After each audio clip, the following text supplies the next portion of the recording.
Hello, welcome in.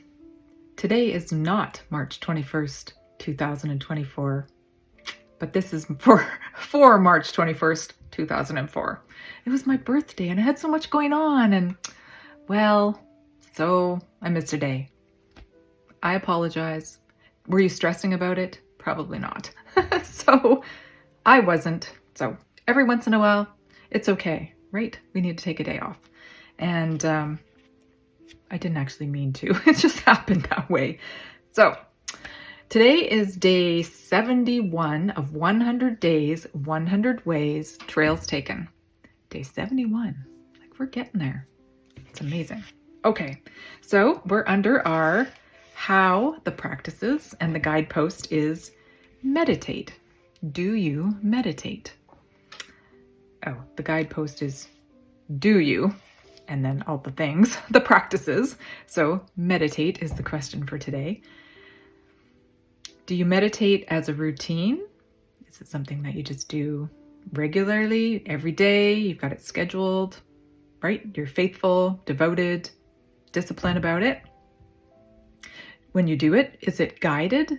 Do you use like something that's recorded? Do you go to a class that has, somebody talking, kind of giving you a visual of maybe what could be happening in your, in your vision, in your third eye, in your imagination, or maybe they just help you relax, get into your body, help with the breathing, do the counting, that kind of thing. Or do you use a mantra while you're meditating? Do you repeat the same phrase again and again, something that's meaningful to you, something that's important to you, something that helps you connect in a way? There's like a few that are very popular and are used quite often.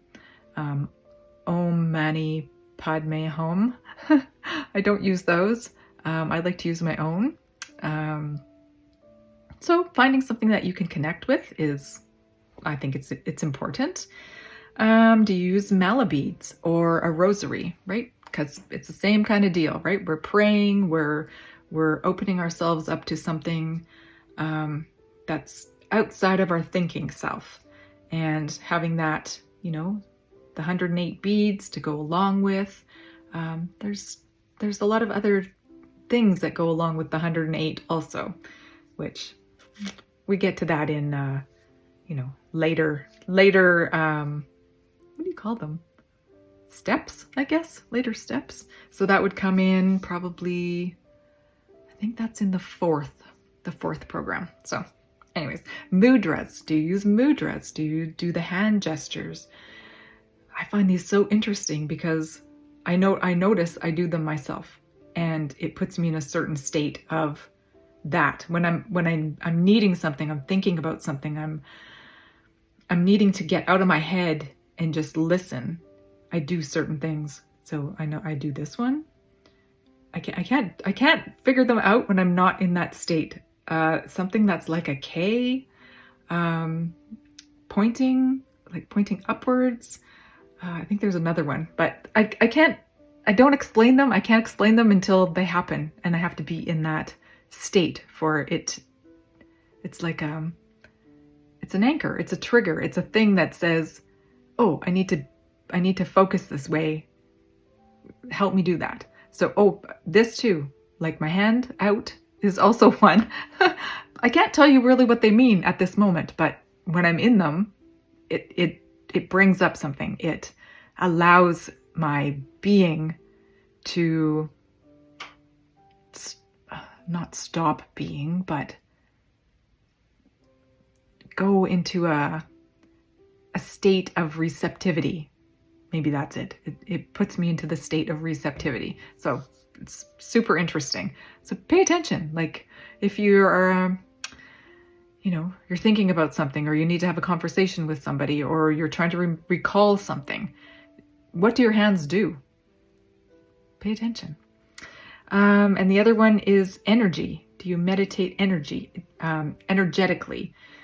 So for me, that means sitting there and feeling where the energy is in my body, where it's amplified, where it's humming, where it's buzzing, where it's jumping, those things. And then using the breath to bring it to those areas that are like heightened, help bring it down, help calm it, help take it out of, it's not really we want to take it out of the energy, it just takes it, it's noticing it and it's releasing it, I guess, ultimately. Because once you realize that it's there and you can breathe into it, it dissipates. And then you notice another spot in your body. It's interesting. It's like one of the, it's interactive. Let's just say that. It's interactive with yourself. And it takes that quiet moment where you're just listening to your body, you're feeling your body, you're respecting what's happening within your body. So anyways, do you meditate? So, do you meditate? I know it's like all the hype, it's all the thing, but there's a lot to it. And I'm very happy that it's becoming a thing. It's becoming a mainstay. It's becoming something that regular people that I went to school with who I never would have thought would be interested in such a thing or could even get to that place, because they would be, myself included, you know, years ago, would be like too high strung, too in my head, too not knowing what that meant, the whole meditation thing. Like you think, oh, I need to stop thinking, but it's really not the thing, because your brain doesn't stop thinking. It's always processing. It's always doing something. I find when you're in a relaxed state of meditation, and it doesn't have to be, you know, you're way out there, that takes practice. But even when you're first starting, just to be calm and to be aware and noticing, focus on your breathing, focus on the energetic feelings that are going on in your body, and just notice them, right? It's not, you don't have to think about them. You don't have to put a label on them. You don't have to do anything about them. You just notice what's happening. Notice the thoughts going by, you know? It's like clouds in the sky. Oh, there goes another one. Oh, there goes another one. Sometimes it's stormy. Sometimes it's a clear blue day, right? Like sometimes it's just very few, very calm, very subdued. And it brings in healing too when we're in that state of calmness. But I think the biggest point is to connect in and to just allow our brain to integrate our subconscious and our higher consciousness to just download and, you know, organize itself. And you just sit there and watch it. Just allow it to happen. Yeah, as a routine, beautiful discipline. I've kind of gotten away from it myself, as with my journaling, right? But just the whole giving yourself that moment, those few minutes of peace. I shouldn't say I've gotten away from it, because I have, instead of snoozing, when I do my snooze in the morning, I meditate. And, you know, sometimes I do fall back to sleep, and my snooze isn't very long. It's only 6 minutes. So in that time, things can happen, right? There's like, between that dream state and the meditative state, there's not a lot of wiggle room there. They're very close to each other. So I think it's also great for healing, because we're in that, we get to that state, we get to that relaxation, but there's just a little cognizance, there's just a little inkling of what's happening. You know, it's not like when you're dreaming and like a regular night's dream, and you're just watching it like a movie, or, you know, you're participating, but, you know, you're not really directing how it's going or anything, and you're not really aware. You're aware, but you're not really aware. Like when you're meditating, you're oh, there's that. Oh, there's that. So it's super interesting in that way, because your mind can bring you so many things that you can't receive unless you're in that state. So it's important to get to that place. So not dreaming, not sleeping, but just close, just next to it, right? It brings a lot of knowledge and awareness and healing, I believe. Guided meditations, super fun. Yeah, because you can do, there's so many different ones. And, you know, there's music ones, there's storylines. And it just allows your imagination to open up and put you into that scene, into that thing that's happening.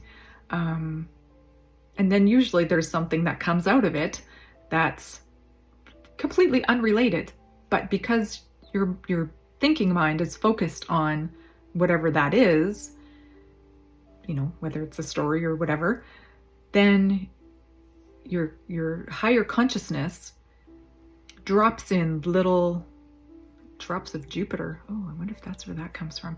Little drops of awareness, little drops of, they're like little seeds. They're little things that if you can catch them, you know, maybe there's a lesson in there. Maybe there's something in there that you need to help you move forward. And if you don't get that thing, it's hard to move forward. So meditating is very important. And I think guided meditation is a super way to start, because it's, you don't feel like you're waiting for something, or, you know, waiting for something to happen, or feeling, I can't get there, I'm not doing the right thing. Because it's not about that. It's never about that.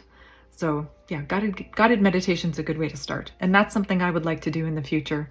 I would love to record guided meditations. So eventually, watch for those.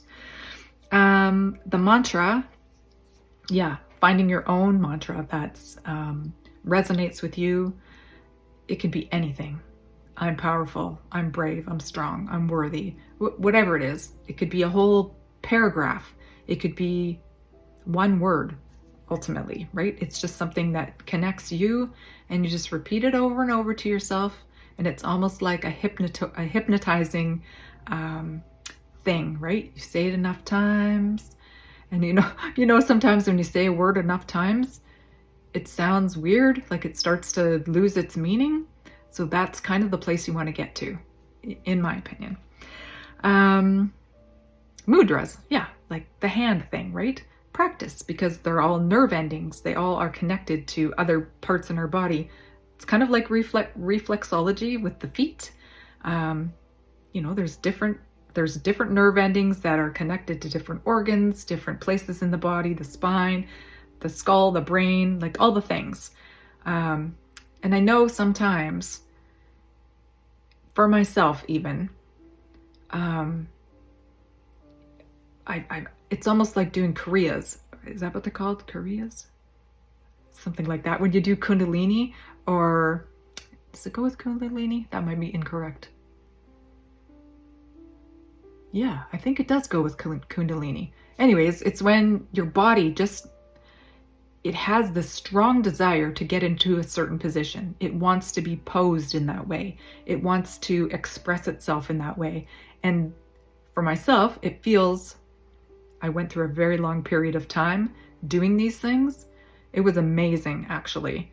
And to have those feelings, and your body won't stop. It wants you to do it. It's like, you need to stand this way. You need to do this thing. You need to move this way. You need to help me. The body is like asking for you to do something to it, so that it can align itself, so that it can release whatever it needs to release. Yeah, that's super interesting. But we also get into that I think we get into that in the first step. So it's coming up soon. That'll be next. And energy, like I said, just realizing that there's energy flowing in your body, realizing maybe where it's stuck or stopped or intensified. You know, and it's hard to get it. It's hard to feel those things or recognize them unless you get yourself into a calm space. You know, focus on your breathing and just notice what's happening. So meditation, super important in my opinion. It comes in all shapes and sizes. There's got to be one that's at least suitable for each person, I would think. And yeah, try the one when you first wake up. Set your snooze alarm, and that's my favorite. And you just, okay, what's going on? What's happening? What do you have to tell me? What did I learn through the night? Is there anything that I need to take in to the day with me? Like, it's fun. It's fun and it's interesting and it's super effective because you're very close to that sleep state. And yeah, your subconscious and your higher consciousness are,